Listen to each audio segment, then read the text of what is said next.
Only a few names carry as much weight as Jim Shooter. A visionary writer at just 13 years old, a groundbreaking editor-in-chief at Marvel, and the mastermind entire comic book universes.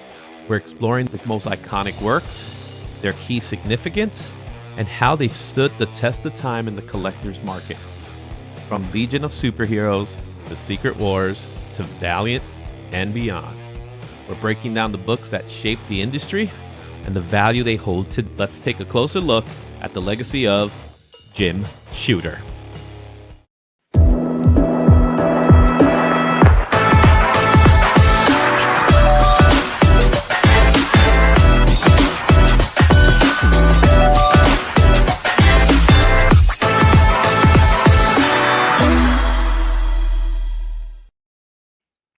Creator Spotlight, Jim Shooter. What a legacy this man leaves behind. And he's still ticking today. It's not to say that he's gone, guys, but man, the stuff that he was a part of was just amazing, especially the amount of time he's been in the business as well. We're going to learn a little bit about Jim Shooter now. He was the editor-in-chief over at Marvel, but before that, he did write comics. And then after that, he went on to do other things, which I think it might be even more important than being an editor-in-chief at Marvel, if you ask me. Let's go ahead and take a look at the biography of Jim Shooter. Jim Shooter is a legendary figure in the comic book world, known for his groundbreaking contributions as a writer, editor, and publisher. With a career spanning decades, Shooter has played a pivotal role in shaping some of the most iconic stories and characters in the industry. Shooter started comics at 13 years old, writing a Legion of Superheroes story for DC Comics. He became a regular writer on Superboy, Superman, and the Legions of Superheroes.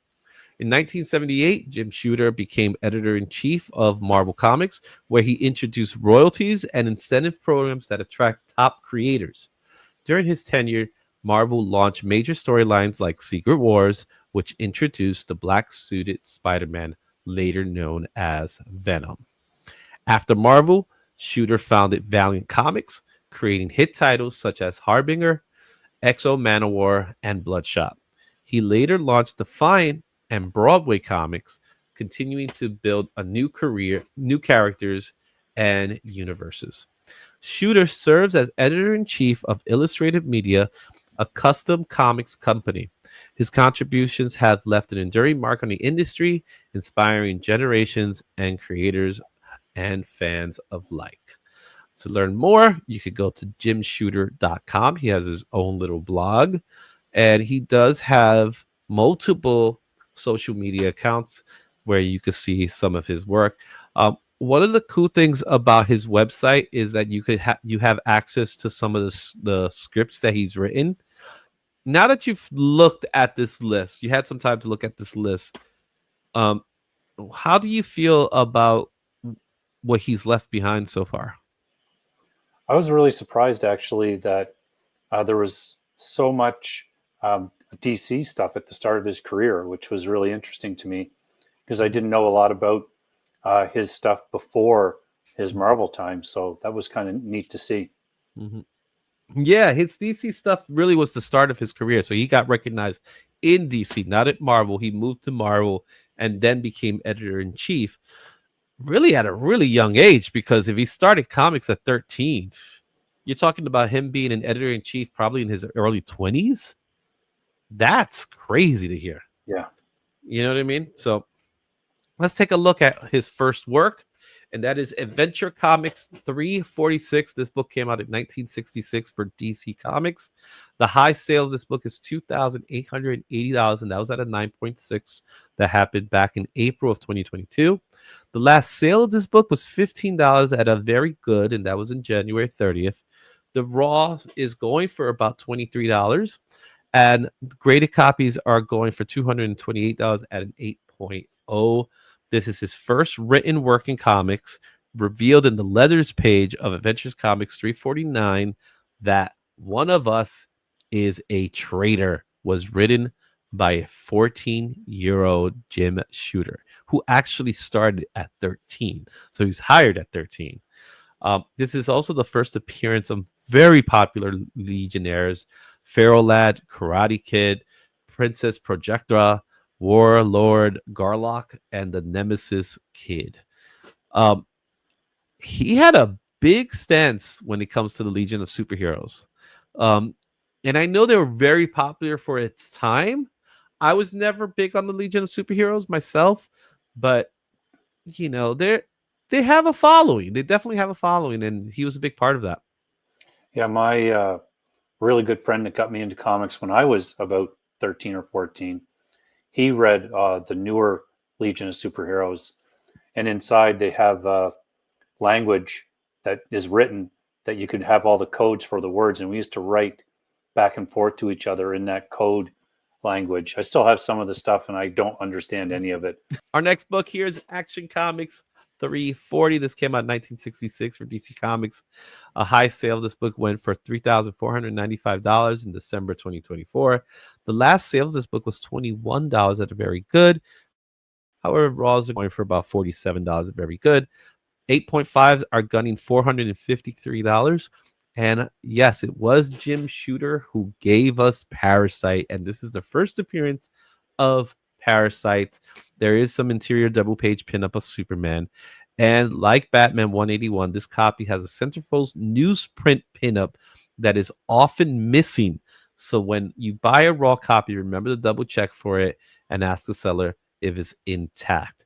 This is one of those situations where if you get a complete copy of this book, it's probably more valuable because most kids were taking those posters out. Look at that, 9.6 copy exists in a 1966 book. That's pretty impressive. Yeah. So I was pretty shocked to find out that Jim Shooter had a hand in the creation of Parasite. And Parasite's Superman doesn't have a major rogues gallery, but Parasite is definitely one of those villains of his. May not be an A-lister. He's probably an upper level B-lister. Yeah, But and he's just been in the latest run of Superman and still there as of a few issues ago. So still relevant and being used today. And he was created in 1966. That's impressive. Definitely.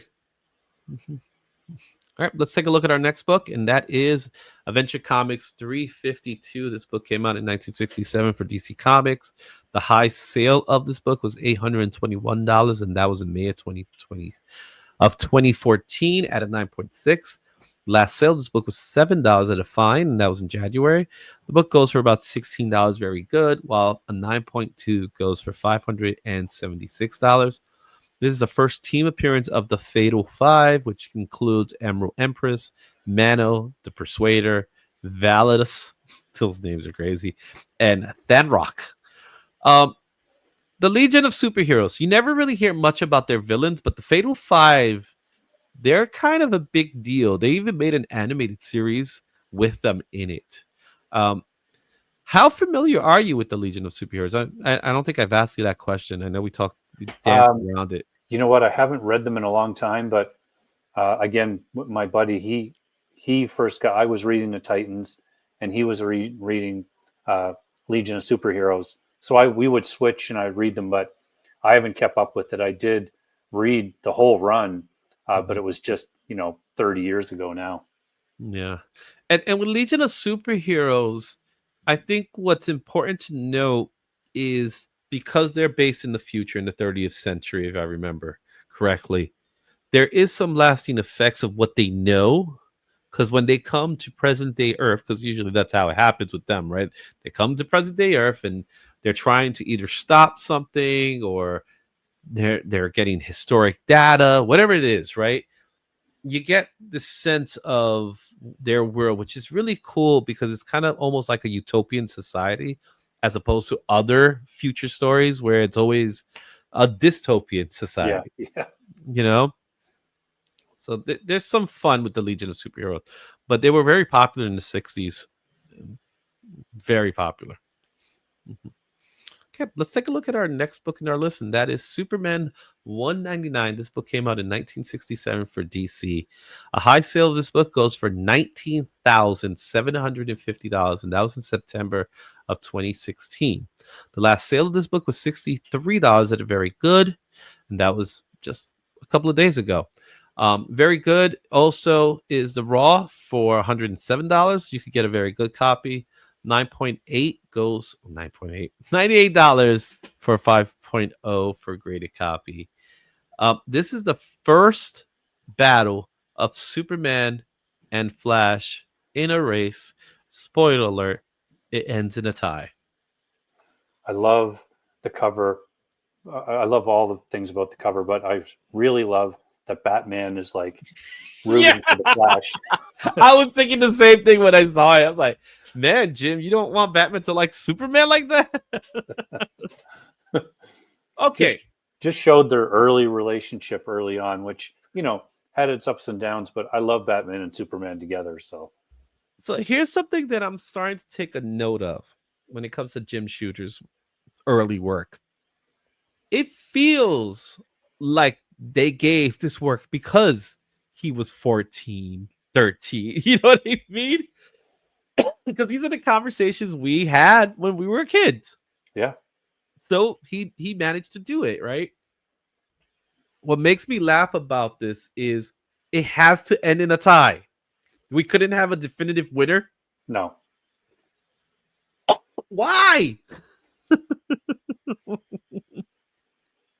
Why, Shane? Why? Yeah, it was always going to end in a tie. And I haven't read this issue, but I'm sure Superman's ahead for a while, then the Flash is ahead, and then they finish together. Honestly, I think that's what they did with Jim Shooter, that they told him, hey, you're a kid, you could write this story. And we ended up getting the race. But here's my question.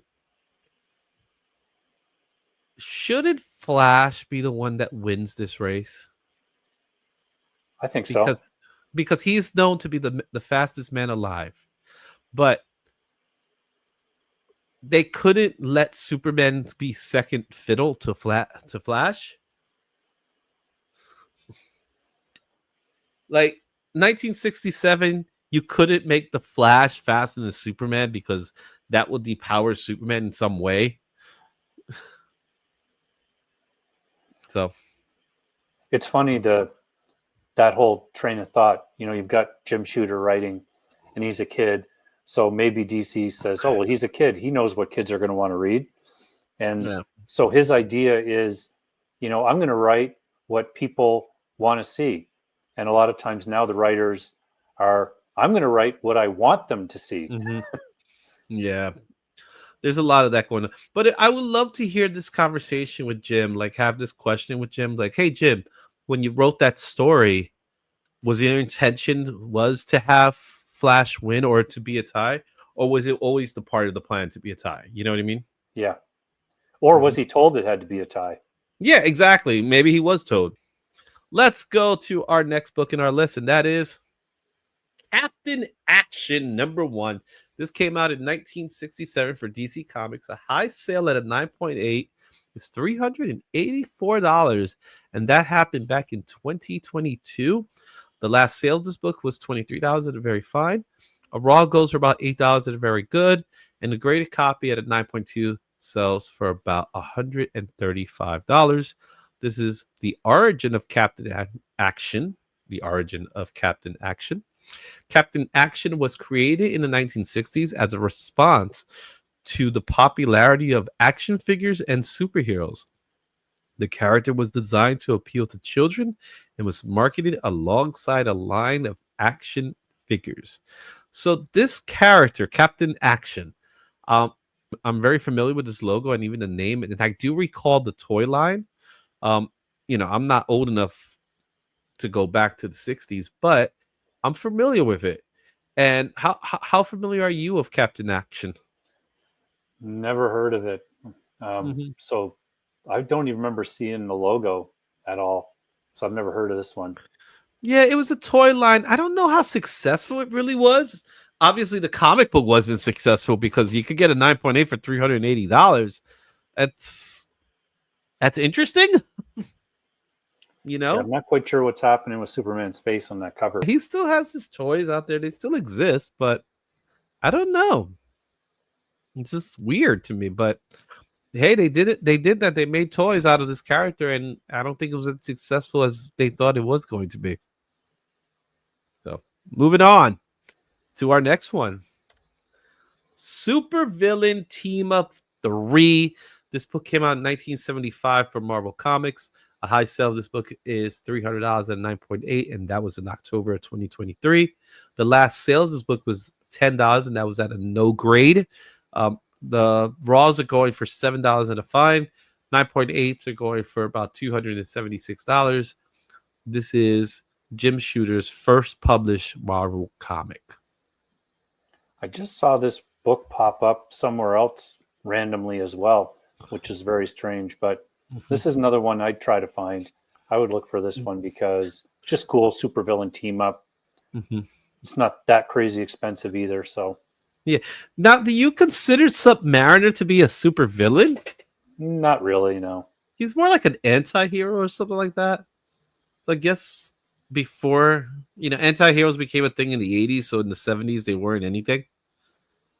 So, he was not really a bad guy. So I'm really curious to see what this story was like, especially he was part at this point, he was part of the Defenders. So he was never really a villain. Yeah. So why label him as a villain? So weird. But that's a very busy cover. Yeah. A lot going on there. Oh, it's kind of hard to really unless you really pay attention to it, you can't really see much going on with it. But it's his first published work at Marvel. Yeah, that's a good one too. Yep. Let's take a look at our next book, and that is Avengers 151. This came out in 1976 from Marvel Comics. A high sale is $365, and that was in January of this year. The last sale of this book was at $35, and that was at a 6.5. The $10 for Very Good, Raw, and $108 at 9.6.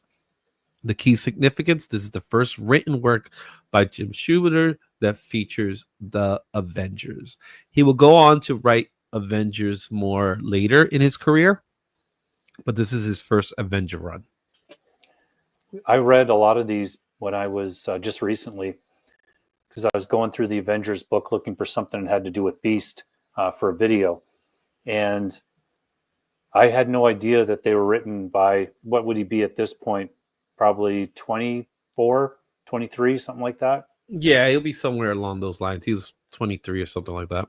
Yeah, you can't really tell that it's a young person writing them, that's for sure. Well, if you're 23, I'm hoping he had a college background now at this point. So he probably was a little bit more of an intellect, if that makes sense. Especially writing comics at that time when he's been writing comics for this time frame. So who knows?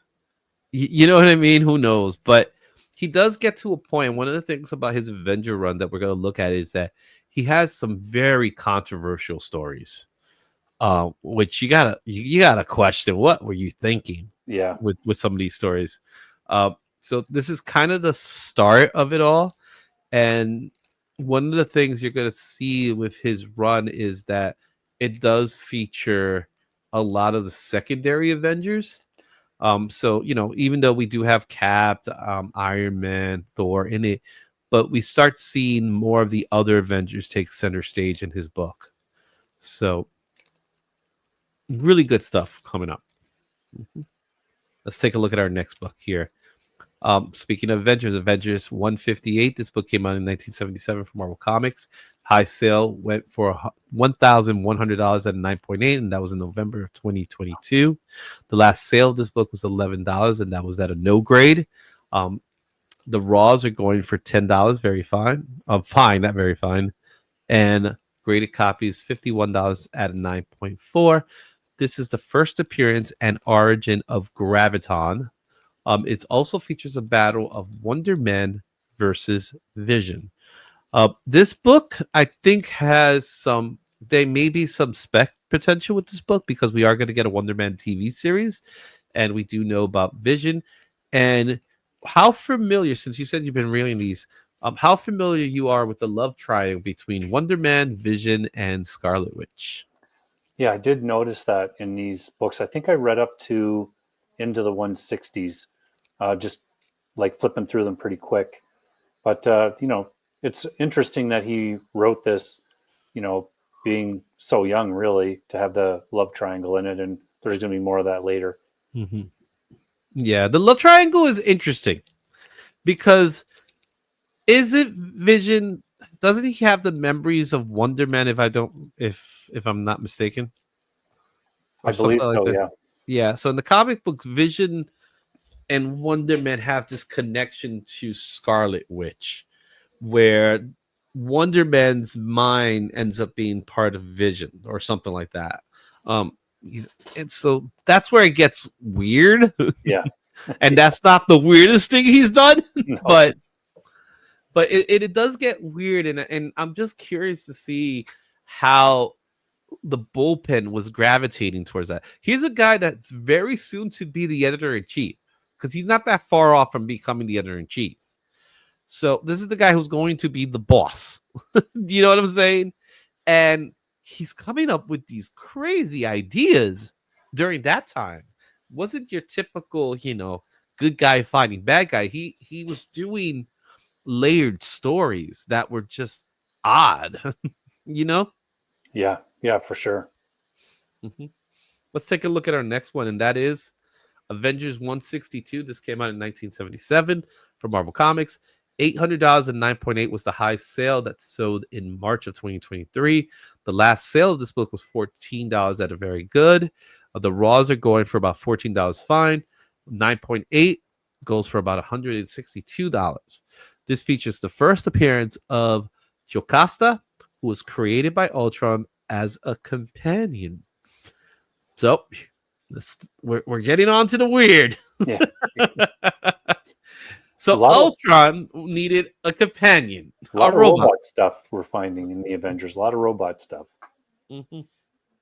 What are your thoughts on Ultron needing a companion? So really, Ultron for me was, I just knew him from Secret Wars, Yeah, and he didn't seem to need a companion. he's a robot. Yeah, How he's gonna procreate? But Ultron's a good example of AI gone wrong. but yeah, yeah. but he ended up making Jocasta, which I think she turned on him because she ended up becoming an Avenger afterwards, if I remember. So a character that maybe someday we'll see. Who knows? Yep. So be on the lookout for this book. Mhm. All right, let's take a look at our next Avengers book, and this one interests me as well. It came Avengers 165, 1977. The high sale of this book is $280 and 9.8, and that was in October of 2023 as well. The last sale of this book was $1 at a no grade. The Raws are going for about $8 fine, 9.8 guns for about $195. This is the first appearance of Henry Gyrick, a politician who has consistently created problems for the Avengers, but then later the X-Men. This is one I'm putting on my list because that's a major X-Men player for sure. So I wouldn't mind having that first appearance. It also features Count Nefaris, who happens to be in the cover as well. And again, we get his head in Yeah. the cover. So they like drawing his head. I don't know. But Henry Gyrick has obviously his history comes with more with the X-Men in relationship to the Sentinel Project. I didn't know that he was an Avengers character at first. Not So me either. yeah, so it stood out for me that Jim Shooter is responsible for the creation of Henry Gyrick, who ends up becoming a major thorn to the Avengers as part of the Sentinel Project. Mm-hmm. That was pretty interesting. Mm-hmm. All right, let's take a look at our next book, and that is The Mighty Thor 267. This book came out in 1978 from Marvel Comics. High sale of this book is $90 at a 9.8, and that was in December of 2024. Last sale of this book is $5 at no grade. The Raw's going for less than cover price. Well, cover price 35 cents. The Raw's are going for about $3 at a very fine. 9.8 is $90, and that's the price for it.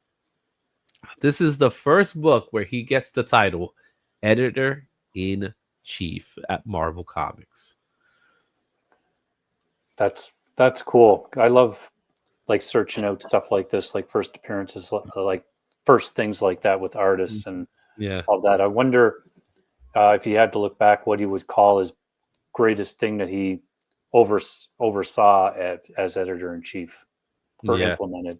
So at this point, I'm assuming he's about 25 years old, and he gets the title of editor in chief.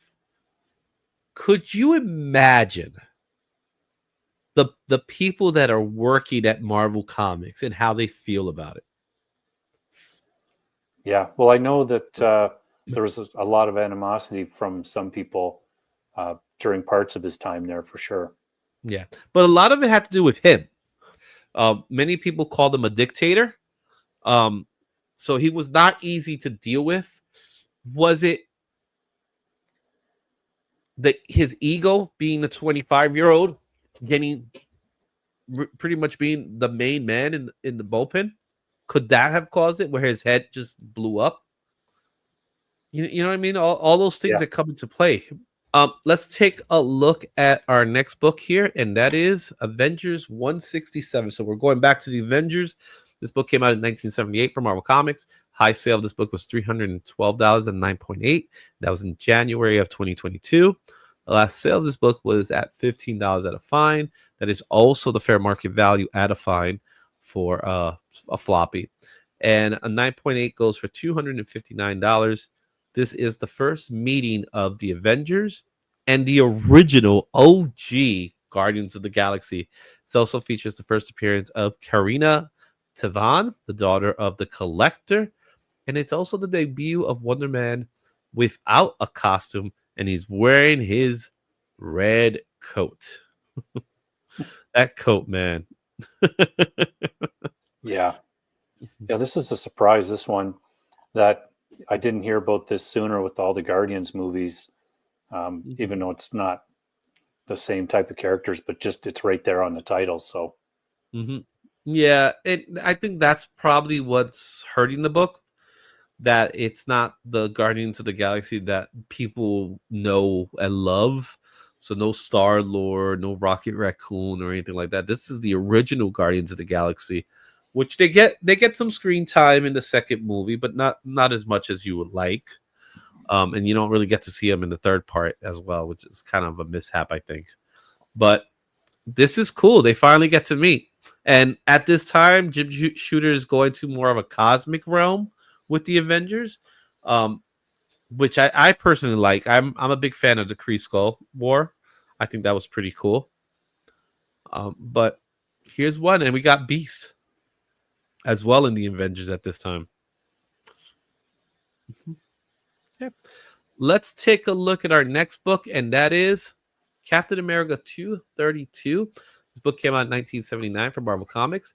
A high sale of this book went for $195 at 9.8, and that was in April of 2022. Last sale of this book was also $1 at no grade, and the fair market value of this book is $4 at a fine, while the 9.8s are going for about $140. This is the first full cover appearance of Peggy Carter, partially seen on the cover of Captain America 161. So we don't get Peggy Carter until several issues later, and no one cares. yeah, it's surprising actually. There was such hype over her as Captain America, which I think she did a great job in both the animated show and in the movies. And I loved her own series. I thought the Peggy Carter show was great. I really enjoyed it. So there's a character here that has a lot of history within the Marvel Universe, that's a big part of the MCU. But yet her first appearance here, her first full appearance here, is not as important to anybody, which I think is kind of alarming. Yeah, like $4. I'll be Yeah. checking for this one. Well, hey, you got the first appearance of Peggy Carter there, guys. But it is what it is. Yeah, and let's go to our next book here. This one's a big one. Not in price value, but what it's about. Avengers 200. This came out in 1980 from Marvel Comics. High sale of this book was $223 at 9.8, and that was in November of 2020. Last sale of this book was $4 at a no grade. The fair market value of this book is $10 at a very fine, and $104 at a 9.8. This is a very controversial issue because Carol Danvers, who will later be known as Captain Marvel, who at this time was Miss Marvel, is used and becomes pregnant by a man who turns out to be the same person to whom she gives birth to. It features the first appearance of Marcus Immortus, the son of Immortus, conceived by Carol Danvers. Could we just go over that one more time? Sure. Carol Danvers is used and becomes pregnant by a man who turns out to be the same person to whom she gives birth to. All right, so talk amongst yourselves here. The son's dad is the son, and the dad is the son. Yeah. I saw this. This is another one that came up randomly too, and they had a bunch of panels from it. And it was showing them, and I was reading it. I'm like, this is so random. Like, she's just one panel they show her, and she's pregnant, like really pregnant, and they don't really say anything. And then they go into the behind the scenes, like they flash back to where she was taken to this other place. And I'm like, oh man, there's no part of this that's good. This is all bad news. All right. To the question, is that incest? I don't know. It's not like, a brother or, or a fellow relative. No, she's giving birth to the guy who can see. How does it work? It's better not to think about it for too long, because then it's just down a dark road that is not good. Like, apparently, so he was born, right? I guess he came back into the past. They conceive, and she gives birth to him. So she's how's that sleeping with her son? But it's not so much that she's sleeping with her son. It's how could this happen? Isn't it some kind of an anomaly or something like that? Yeah, it's what the chicken or the egg came first situation. It's much safer to talk about the chicken than the egg. How could his sperm give birth to him? Even the signs around it doesn't make sense. Only thought of by a 20-something-year-old who was probably drunk when he thought of the story. I would buy this book just because it is so crazy. And for $10, I mean, why is no one talking about this book now? Because it's weird as hell. When Marvel was thinking about doing Avengers stories, and they had to go through a couple of books to try to figure out which is a good story here. It's like, yeah, what about Avengers 200? What do you think about that one? And then you see Kevin Feige, he reads the story. He's like, yeah, I don't think we should do this one. Imagine sitting around the writing room. So this is what's going to happen. And everybody just stares at you. Like, what? And you're the editor-in-chief, so no one's going to tell you no. Yeah. Think about that part. So she's gonna give birth to him, and then someone's gonna raise it. So how is that possible? It's like he's gonna come back into the past. No, it doesn't work that way. It can't work that way. But and this doesn't even cover off the whole thing of that she didn't really have any choice in any of this. Yeah, exactly. And she was used, as they put it, to give birth to himself. That's putting it very lightly, I'd say. Yeah. I'm not using the word because I want to be monetized. But my goodness, let's move on to the Yes, next book. it's safer. It's Marvel Treasury Edition, issue number 28. This book came out in 1981 from Marvel and DC Comics. The high sale of this book was $120 raw. The last sale of this book was at $14 at good. And the fair market value of this book is $21 at a fine. But there's no recorded sales of slabs for this book, which is a 62-page oversized DC Marvel crossover featuring Spider-Man and Superman. It also features a battle of Superman versus the Hulk. So this is not the first, obviously, but this is part of DC and Marvel working together, and Jim Shooter had a big hand of that. This one was produced by Marvel Comics, so therefore that's why it's called Marvel Treasury Edition. However, DC licensed off Superman for this story. Every time I go to the comic conventions, I always look for these Treasury editions just to try to find one that's that sweet spot and good shape and good price. So I haven't found any of them yet. I have the Star Wars one, but it's in real rough shape. Yeah, Treasury books were hard to maintain because they were like bigger than big, you know? So like there's no way to store them. But Superman, Spider-Man, another story with them, I love it. Don't get that often. No. And we get Doctor Doom, and we get Parasite, and we get the Hulk and Batman. That's awesome. You know? All right. Let's take a look at our next book here. We're going back to the controversy. Avengers 213, 1981 from Marvel Comics. This book was $175 at a 9.8 high sale. This was back in June of 2023. The last sale of this book was $6 at a no grade. That's also the fair market value of a fine. And it's $57 at a 9.8 is the fair market value for a graded copy.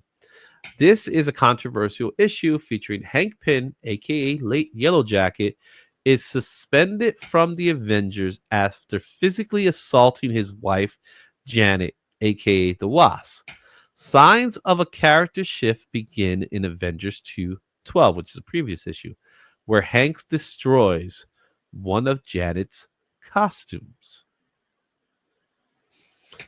This is surprising that this is so cheap, $57, because this book, to me, Hank Pym, no matter if he was written in this book in 81 or if he's written now, it's very rare that you can go through the whole book without some kind of mention or insinuation that something like that this happened, that this issue took place. Because there's always, if there's a panel with him and Janet, there's usually something that happens that signals that they had a past that wasn't the best.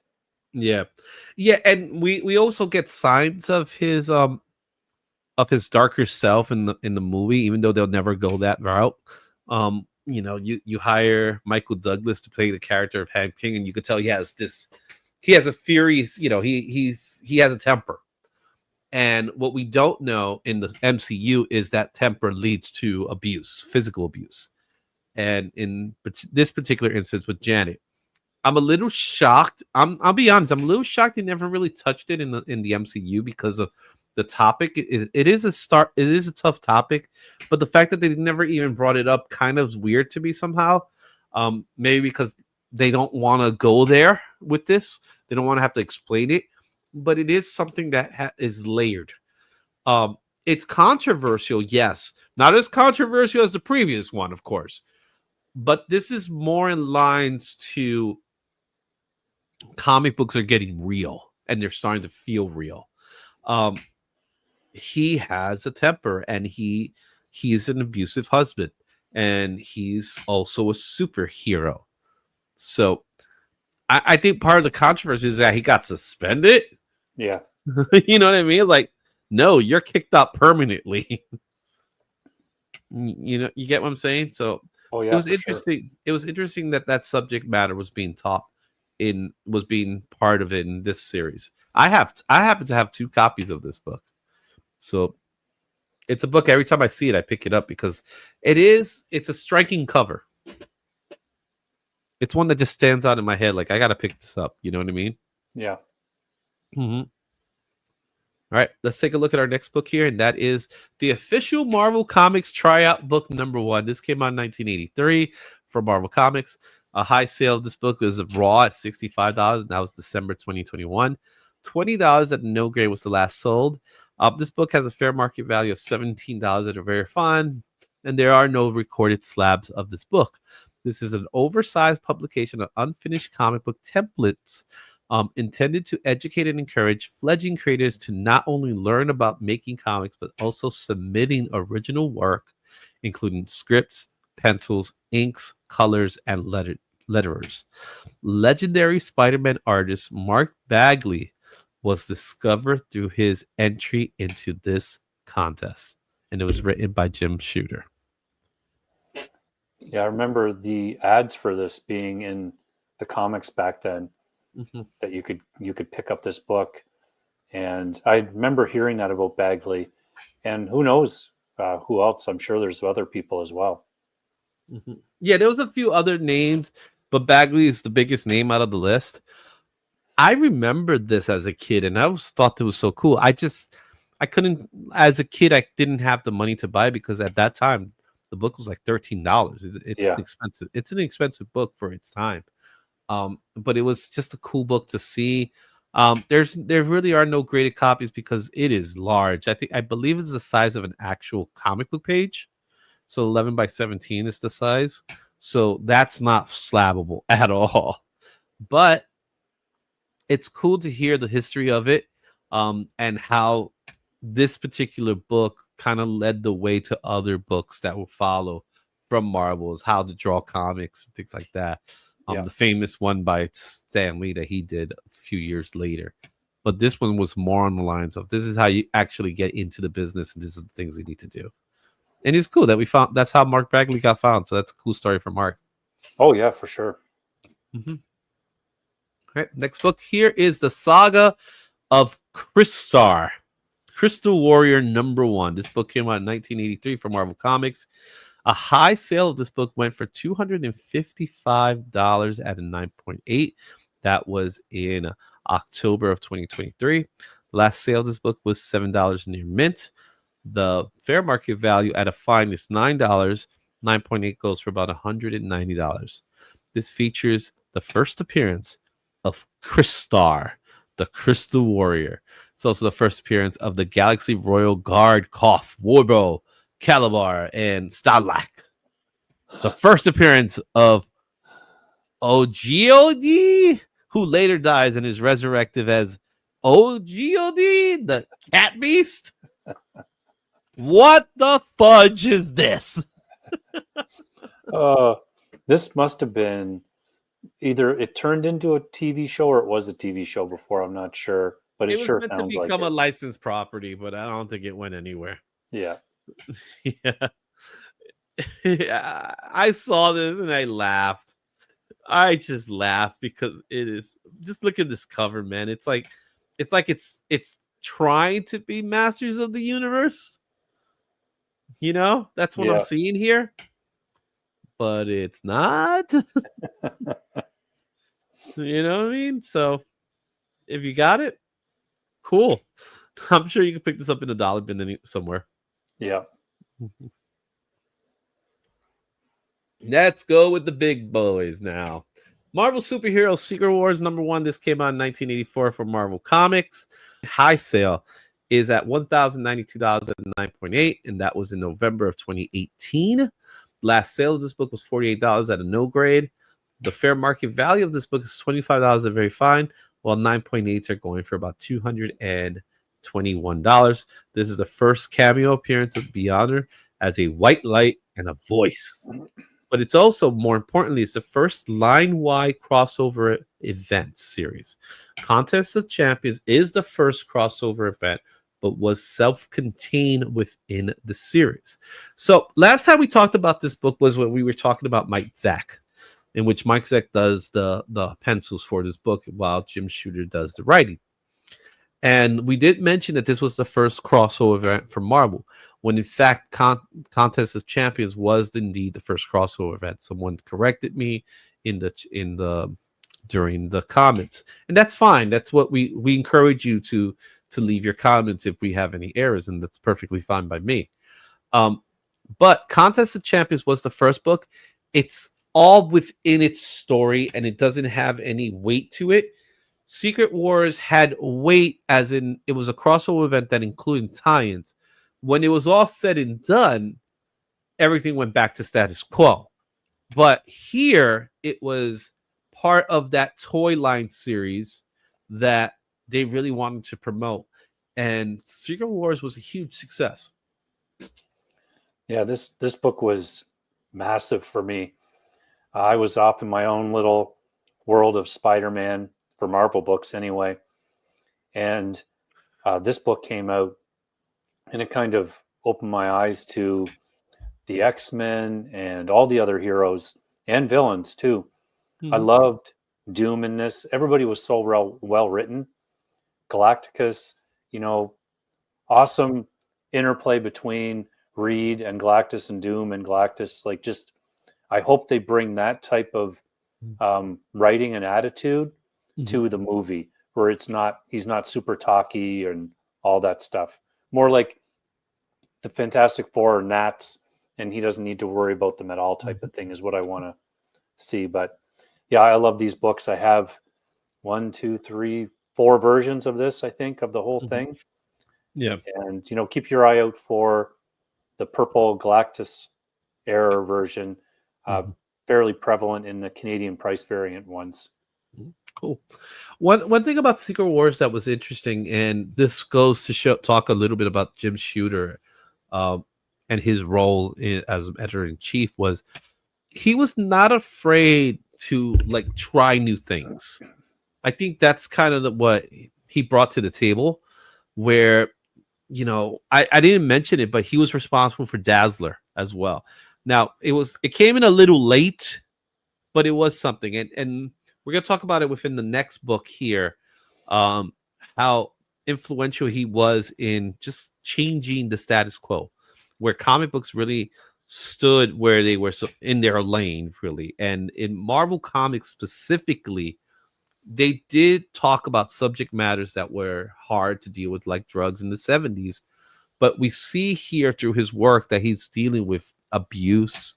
And in this particular work, he's working hand in hand with getting Marvel more recognized.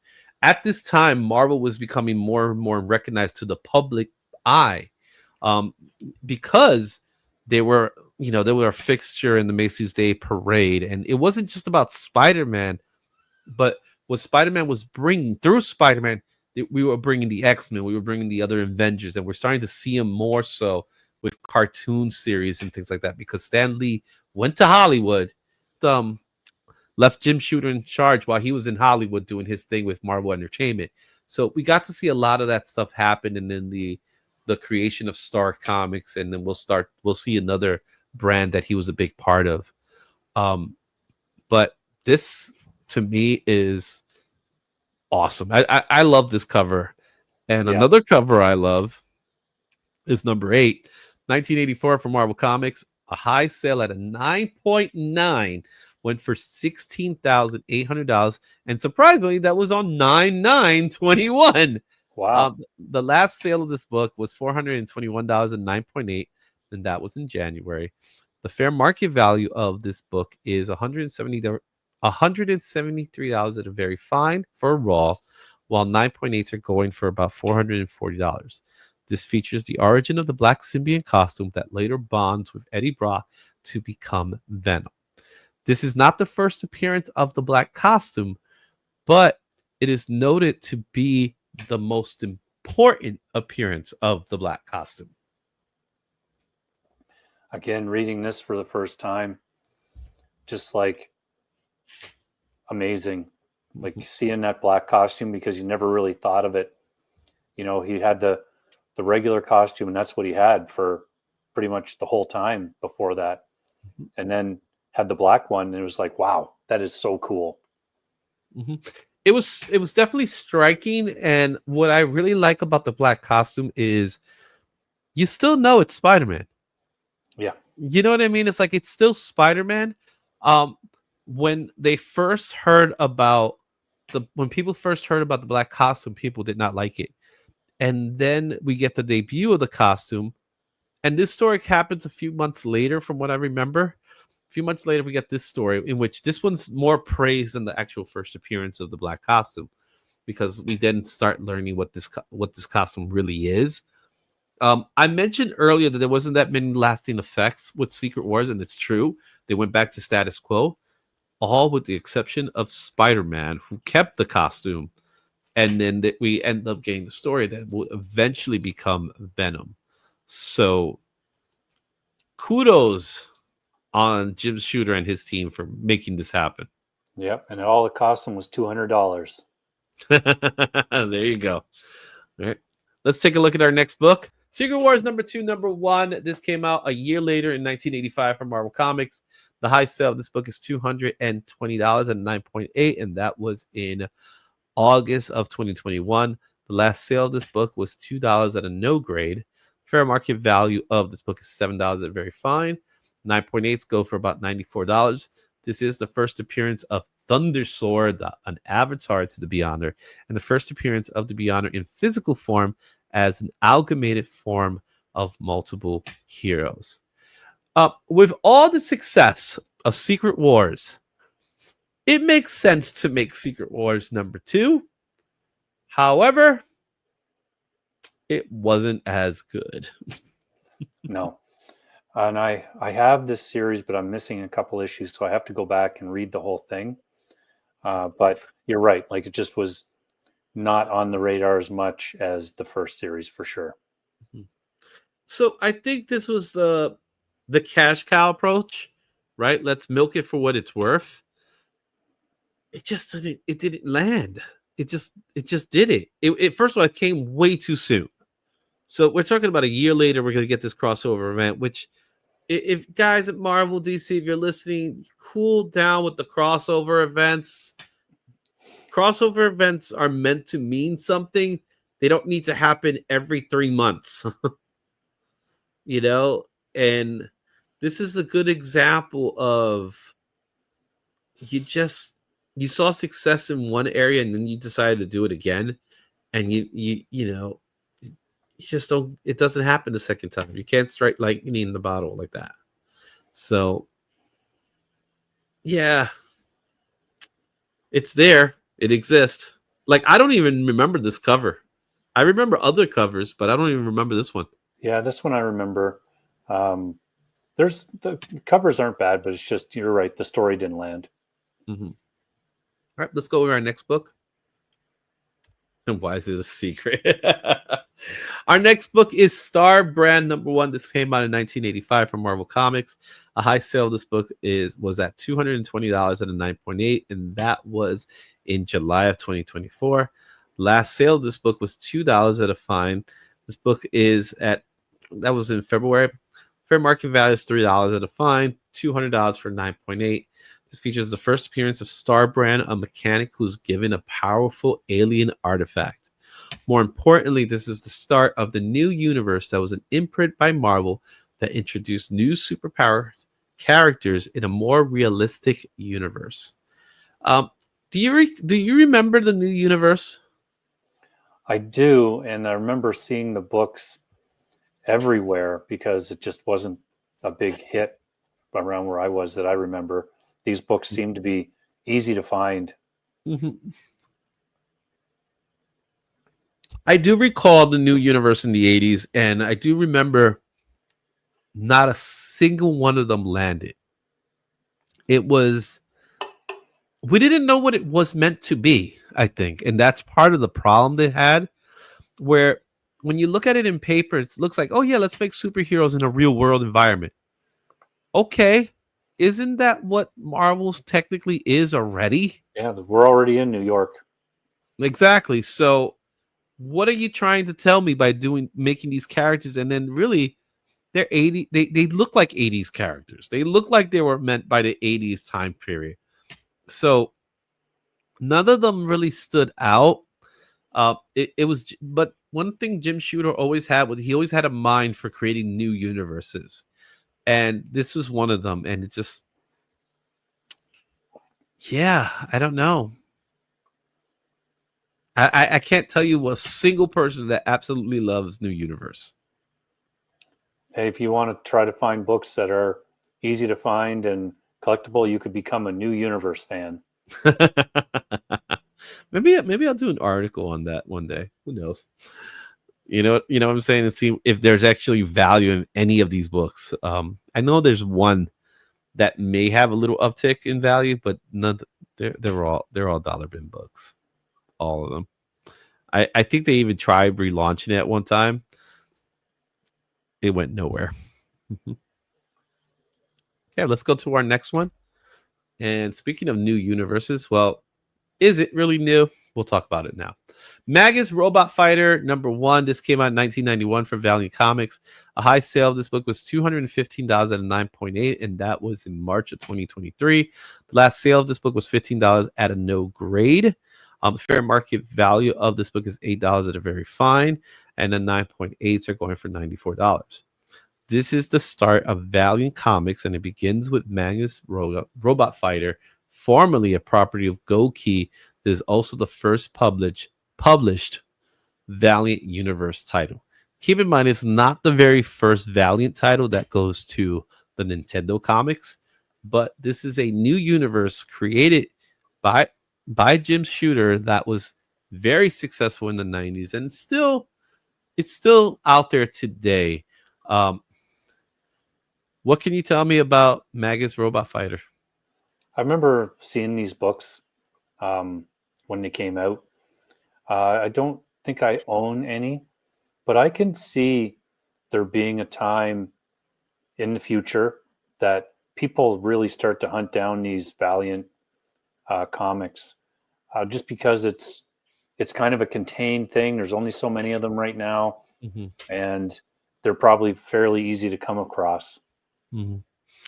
Yeah, and with this one, the next book here, I remember them asking big dollars at one time. They were very expensive books at one time. Now seeing it $15, $8 for a book that at one time was in the hundreds. At its height, this book was in the hundreds, Yeah, and it was a big book for the Wizard era, Wizard time, because Wizard used to talk a lot about Valiant, and Valiant was more story driven than it was art driven. But the art was always good, and it featured some really good, talented artists at the time. Like Barry Winslow Smith was he was a big component of Valiant, Bob Layton, but those artists were never superstar artists at that time. They were great artists. They were never considered superstar artists, and the coloring in these books was very different too. It almost felt like they were colored by pencils rather than some kind of paintwork. yeah. Um, you know what I mean? So it did have a look and a feel to it, which brings us to the next one, which is Solar Man of Adam #1. Came out in 1991 for Valiant Comics. A high sale of this book was $180, 9.8. That was in December of 2021. The last sale of this book was $10 at no grade. Fair market value of this book is $8 at a very fine, and 9.8 is going for about $95. This features the first appearance of Solar, the Man of Adam. However, there is Dr. Solar, Man of Adam. That was the real true first appearance of Solar. This is a new version of the same character, and it's the first appearance of Mother God as well. Both Magnus and Solar were, like, I guess you could say they were the flagship titles for the Valiant universe. Yeah, and this is another one that I remember seeing, but that I've never read any of them. Mm-hmm. Barry Winslow Smith did the work on this one, which was great to see his art style with it, so that brought some legitimacy to the story, as well as the fact they are Go Key Comics, and Valiant was bringing a lot of those characters into this. They were doing their creator-owned stuff as well, but these were all mostly Go-Key comics that were coming in. Um, the other one that I'm here to talk about is Harbinger #1. This came out in 91 for Valiant as well. The high sale of this book is 1,509.8. That was in September of 2021. The last sale of this book was $76, 9.4 in February. Fair market value of this book is $70 near mint, while the graded copies are going for $114 and 9.6. This features the first appearance of the Renegades, which is a Harbinger resistance group. It's included in issue 1 through 6. It's a mail away coupon that collectively were redeemable for a variant of Harbinger 0 with a pink cover. Deadline also reports Westball to direct for a Paramount feature film. So Harbinger has been optioned. That's why the price of this book is higher than all the other ones. Also, what's important is the coupons. If you have to make sure the coupons are intact for these books. This is one of those ones that, if you look at this and it does get optioned and it does get made, obviously a lot of ifs, then studios are going to do what studios do, and they're going to go, oh, is there anything else like this from this company? We should just option all of this. Mm-hmm. Well, they did do Bloodshot, which was a Valiant property. They didn't really go anywhere, and no one's talking about it today. But who knows about this one? Here's a fun one: WWF Battlemania #4. This came out in 1991. Also Valiant Comics. Raw copy is $30 and across the board. That was the last sale as well as the fair market value. This features a story, WWF Wrestling, featuring story penciled and written by Jim Shooter. So not only was Jim Shooter a writer, he was also a penciler. And the cover art features The Undertaker and the hands of the Ultimate Warrior. That's such a cool cover. Now, I'm not like you. I'm not a huge wrestling guy, but I was at one point. Mm-hmm. I kind of made it up until whatever the SummerSlam or whatever it was, the big event that was at Skydome. Mm-hmm. And I remember watching the WWF when Undertaker had his first match on it. And it was awesome because it was just so cool. Undertaker he was a no-sell back then. Like he was indestructible. Yeah. Oh, and he did his thing. Even his first match, he did his thing. He walked around the top rope, mm-hmm. and all of that. It was really great, really cool to see. It was so cool. So there's like these one-off books within Jim Shooter's biography of books, and this one just stood out to me, man. First of all, it's a wrestling book, so that means he had to do some research on wrestling if he didn't know that already. Also, he did some art in the book. Yeah. Which I would like to see because apparently he is a good penciler. I personally have yet to see any of his work, but I'm just curious. I'm not even sure if that's his cover, to tell you the truth. So there you have it. WWF Battlemania. WWF, that was its name before it was called WWE. They lost to a panda bear. That's right. All right, let's take a look at our next book, and that is The Birth of Defiant Universe #1. This came out in 1993 for Defiant Comics. The Raw goes for $350. That was the high sale of it, and that was in October of 2023. The last sale of this book was $200 near mint, and that was all the way back in 2022 in August. That's also the fair market value of this book, and an 8.5 goes for about $100 now. So this is a rare occasion where the Raw is more expensive than the grade. The reason being there's really one sale. That's how this works, is more of like an average. And it's an introduction to the Defiant Universe created by Jim Shooter, which features Plasma, War Dancer, Charlie Mage, Prudence, and Cautious. Oh, that's a terrible name. The Good Guys, and Glory. This was a promotional giveaway presented at 1993's 6th Annual Capital City Sales Conference. There's only 1,000 copies, and they were all signed by Jim Shooter. And this is also an acetate cover. That's why it looks a little like off color. Jim Shooter was trying to do it again. He worked on creating Valiant, and now Valiant is doing their things, and now Jim Shooter wants to do it again with Defiant Comics. How much do you know about Defiant Comics? Nothing. But I can tell you that I don't think in any of these creator spotlights that I've been a part of has universe created by been said as much as this one. I mean, clearly the guy knows something. Well, he likes creating universes, and I think a lot of it has to do with the fact that he wants to have that control over without having continuity or anything in place. He likes having a universe where you could just like make things from scratch, right? And this one, I remember seeing it, and it was like, is this like another version of Valiant? It looked and felt like Valiant, but was it? But because there's rarity in these books, they have value. Like our next book, which is Plasma Zero. This is a cover done by Bob Layton. This came out in 1993 for Defiant Comics. The high sale of this book was $450 at 9.8. That was in February of 2021. The last sale of this book was $15 at a no grade, and that was this month. Raws are going for $6. Graded are going for $150. This is considered scarce. It's a standalone edition with one staple in it, and it is through this particular version was given away by Shooter and others associated with the Defiant distributed. It was an insert in Preview's catalog. So the way you would get this book is you had to purchase Previews, which made it a rare find. The book, as you could see today, does not have any value the way it once did at one time.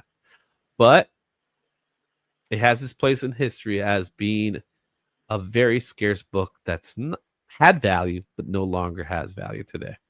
And would be very difficult to get in any kind of decent shape if it's only got one staple in it and had glue all around it. Mm-hmm. Would the previous book be more expensive? That's my curiosity. Oh, if you just left it inside, I wonder how they would do that. Yeah, but then again, there's no demand for this. Yeah. So, who knows? And here's another company, another universe created by Jim Shooter. This one's a little more odd.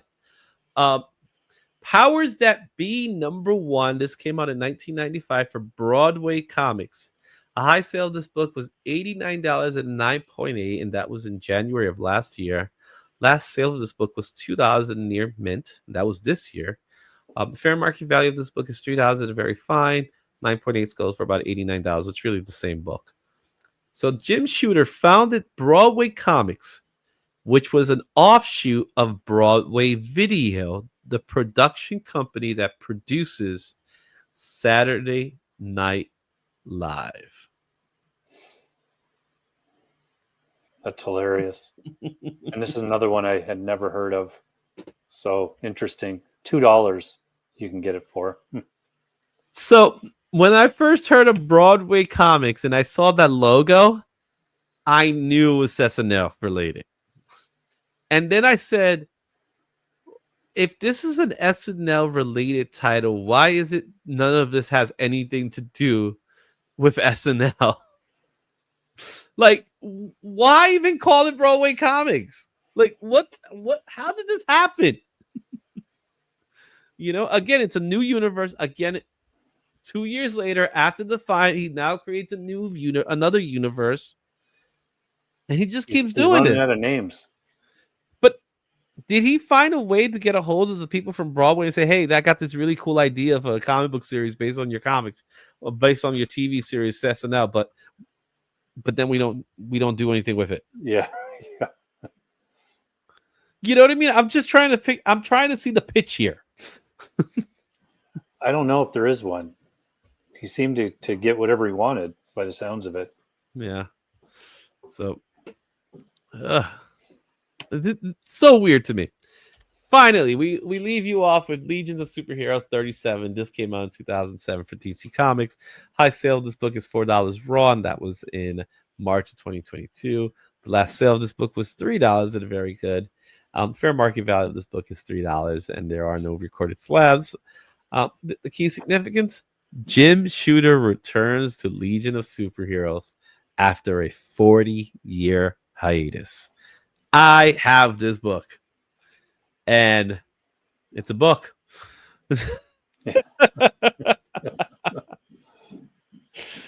So isn't it funny how it just comes back full circle to Legion of Superheroes? And he had a little run on it too.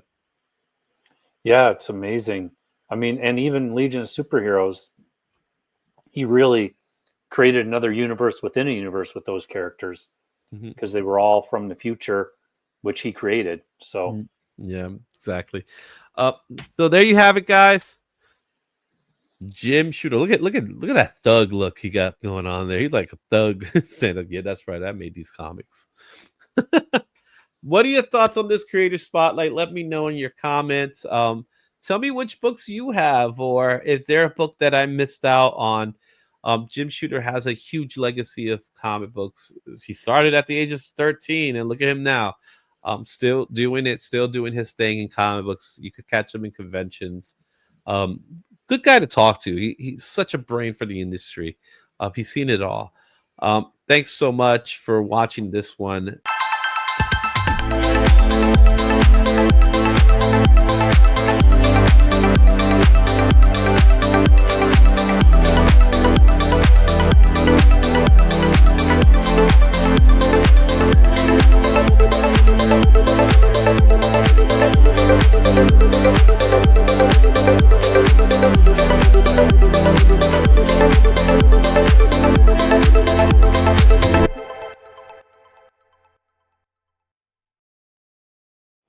Thanks for watching. Don't forget to like, comment, and subscribe for more comic content. Check out these other videos for even more insight, and I'll see you at the next one. Excelsior.